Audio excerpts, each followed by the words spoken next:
Okay, so you've got your Instant Pot out and it's plugged in. Grab the milk you want to use. I love grass-fed whole milk, but you can use any type you want.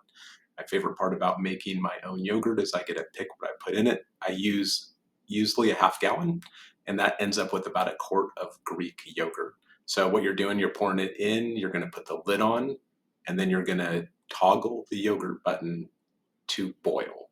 And what this is doing, it's scalding the milk and killing, any other bacteria in there. It doesn't bring it to an actual boil, but it does bring it hot enough, say like 190 to kill germs. So you're going to get this and start it. You close that, but it never really pressurizes because it doesn't hit boiling. So once you toggle that, you're going to let it go. Depending on how cold the milk is that you just put in, it could be 15 to 20 minutes and then it'll be done. You'll hear it beep and it's off and ready to go. Once it goes back in its yogurt, you can open up the lid. It's hot because it, was near boiling. You grab it, and I'm too lazy to let it sit there and cool down. You can't put your starter in without it being down to about 100 degrees, maybe 110. And then when you put the starter in, it won't kill it. So I just usually soak mine in the sink for anywhere from 10 to 15 minutes. You don't have to check 10 or 15 minutes. It's just like, a baby bottle. If it's, kind of warm to the touch, you're fine. You put it back in, and this is where you're adding your starter.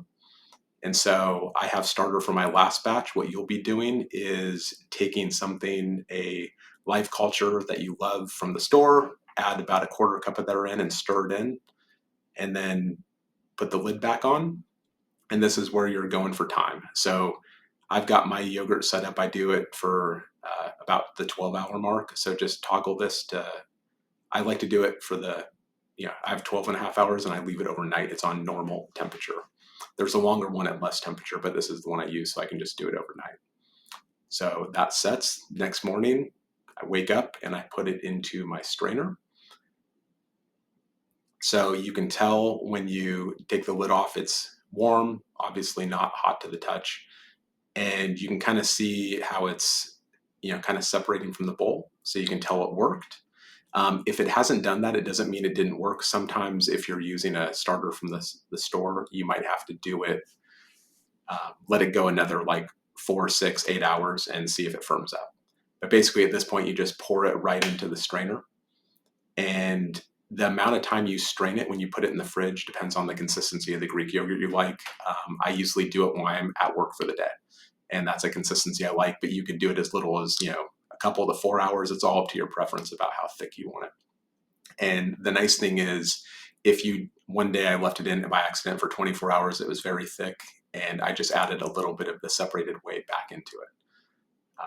So I just take this, pop it in the fridge, and let gravity do its work. Okay, so I get home from work. Here's my separated whey. The nice thing about this container, and I'll send you the link for it, is you just pull it out with the lid and it's made so you can just flip it over, drop it on your counter, and if you like it thick like I do, then it's a great consistency. You just grab that, put it into whatever container you want. I love glass because I'm picky about the plastic. I don't mind the plastic for the strainer because it's in the fridge at a cool temperature and no sunlight. Now I take the whey and kind of make sure it's stirred up, and I store this for the week. And so I use this whey in other things. I could use them in salad dressings, anything you kind of want to give that buttermilk tartness to, and save it for next time, because I'd hate using my yogurt as the starter because I want to eat my yogurt. So I keep the whey for that.